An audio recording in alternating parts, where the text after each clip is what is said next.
ربی یسر ولا تعسر اللہ رب العزت کی توفیق سے، اللہ کے کرم اور اس کی مہربانی سے درس قرآن پاک کے اس سلسلہ کے اندر فہم قرآن کے لیے پیغام خداوندی سے آگاہی حاصل کرنے کے لیے آج ہم سورۃ الفلق کے حوالہ سے پیغام خداوندی کو پڑھنے، سمجھنے اور جاننے کی کوشش کرتے ہیں۔ اس سورہ مبارکہ کے حوالہ سے کل ہم نے اس کا ترجمہ پڑھا تھا، اس سماعت فرمائے اور اس کی مختصر سی تشریح اور تفسیر۔ بسم اللہ الرحمن الرحیم۔ سورۃ الفلق قرآن شریف کی 113 نمبر سورہ ہے، کی صورت ہے 1 رکوع اور 5 آیات پر مشتمل سورہ مبارکہ ہے۔ بسم اللہ الرحمن الرحیم۔ قل اعوذ برب الفلق من شر ما خلق ومن شر غاسق اذا وقب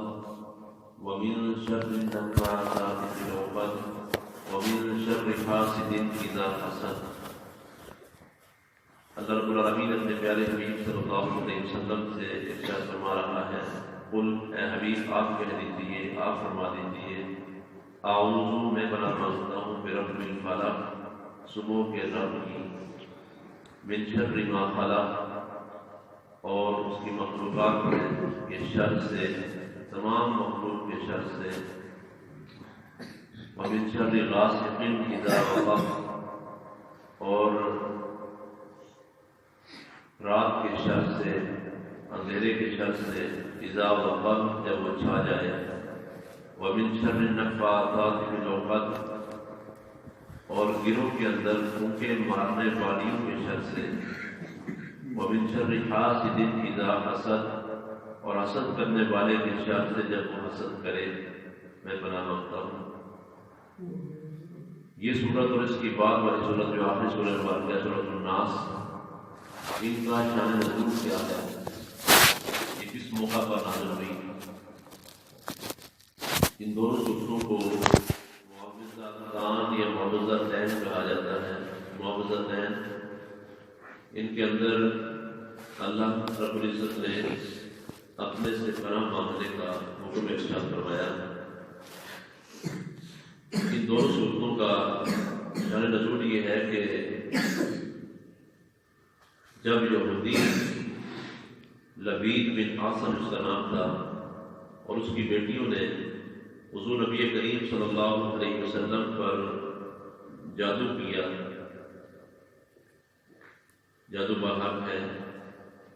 جادو ہو جاتا ہے، لیکن جادو کرنا جو ہے یہ کفر ہے، جادو کا ہونا یہ برحق ہے، لیکن کرنے والا کافر ہوتا ہے، کرانے والا جادو یہ کافر ہے۔ تو حضور نبی کریم صلی اللہ علیہ وسلم پر یہودی لبید بن عاصم اور اس کی بیٹیوں نے جادو کیا، اور انہوں نے طریقہ کیا اختیار کیا کہ ایک دھاگے کے اندر 11 گریں لگائی، ہر گرہ لگاتے ہوئے انہوں نے کوئی منتر پڑھا اور پھر گرہ لگاتی گئی، ایک گرہ لگائی، پھر اس کے بعد دوسری، پھر تیسری، 11 گرے لگا کر اس کو ایک کنویں کے اندر، کنویں کی تہہ کے اندر ایک پتھر کے نیچے اس کو دبا دیا۔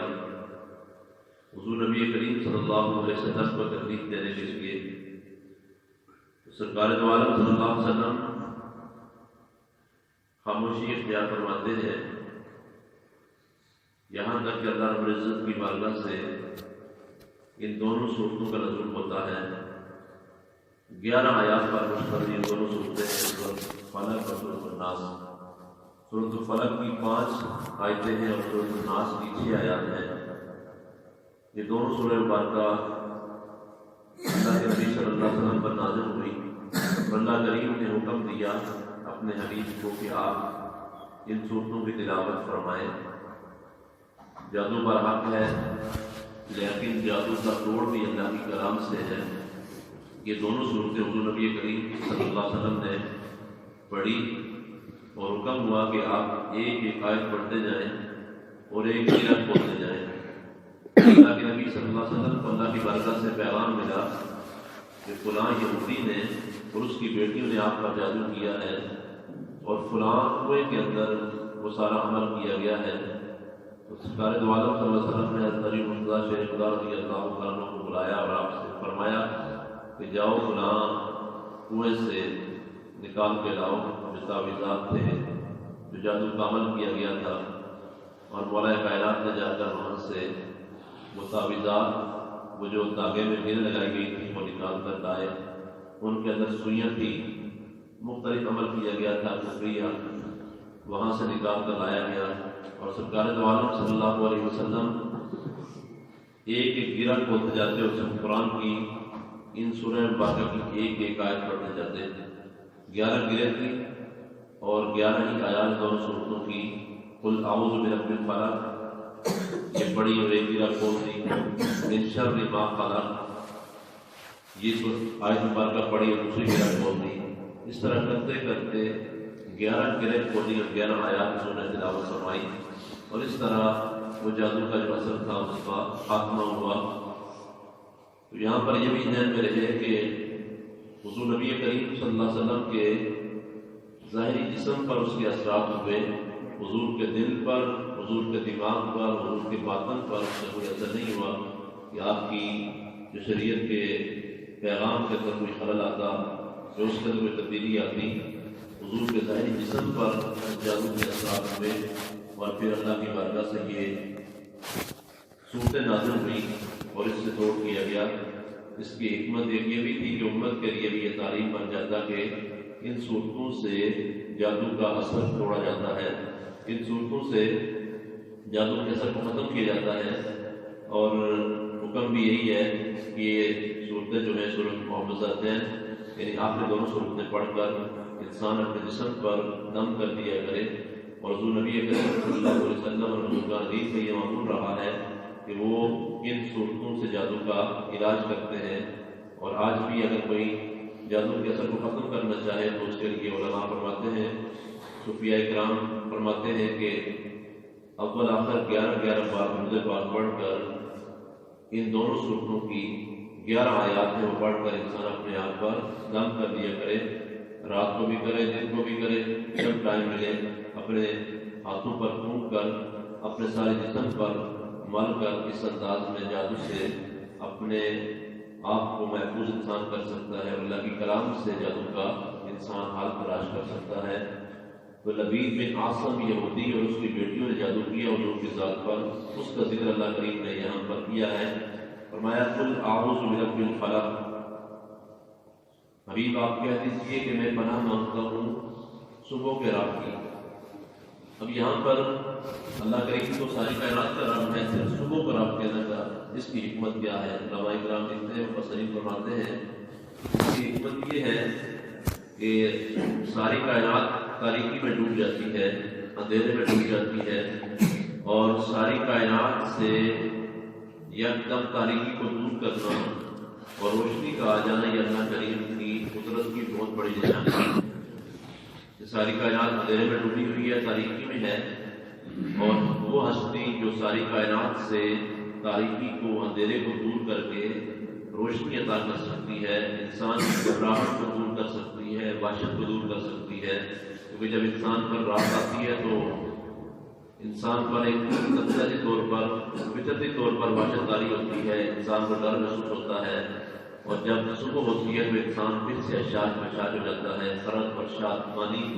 انسان پر آ جاتی ہے، اور انسان خوشی محسوس کرتا ہے، راحت محسوس کرتا ہے۔ تو رات کا آنا ایک طرح سے وحشت اور انسان کو خوف کے اندر مبتلا کرتا ہے، جب صبح ہوتی ہے تو انسان پھر سے فرد اور شادمانی محسوس کرتا ہے، راحت محسوس کرتا ہے۔ تو وہ ہستی جو انسان سے ہر قسم کی وحشت کو دور کر سکتی ہے، اور ساری کائنات سے، کسی مخصوص علاقے سے نہیں بلکہ ساری کائنات سے اللہ کریم جو رات کی تاریکی کو دور کر کے دن کا اجالا لانے والا ہے، صبح کرنے والا ہے، اس مالک کی بارگاہ سے انسان سوال کرتا ہے کہ میں اس رب سے پناہ مانگتا ہوں، اس رب کی پناہ میں آتا ہوں کہ جو رات کی تاریکی کو دور کر کے ہم سے باہر کو دور کرتی ہے، ایسے ہی ہمارے ہم سے ہر قسم کے ڈر اور خوف کو دور فرما دے۔ تو انسان صبح کے رب کی پناہ مانگتا ہے، جس کا ذکر کیا گیا کہ یہ رات کے بعد دن کا آنا اور رات پاڑ کر دن کو نکالنا، یہ اللہ کریم کی قدرت کی بہت بڑی نشانی ہے۔ اس لیے رب بالعبارت فرمایا گیا من شر ما خلق، اس کی مخلوق کے اندر جو بھی شر پھیلانے والے ہیں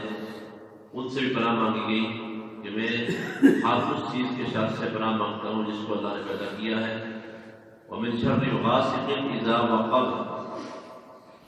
جب رات آتی ہے تو رات کی تنہائی کے اندر چھپ کر گناہ کرنے کا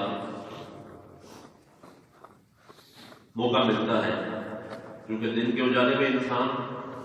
لوگوں سے بھی ڈرتا ہے، رات کی تاریکی کے اندر انسان اس چیز سے آزاد ہوتا ہے، اور انسان رات کی تاریکی کے اندر بہت سارے گناہ کر سکتا ہے، چوری ہے، ڈکیتی ہے اور دیگر کئی قسم کے گناہ ہیں۔ جب انسان دنیا سے چھپ جاتا ہے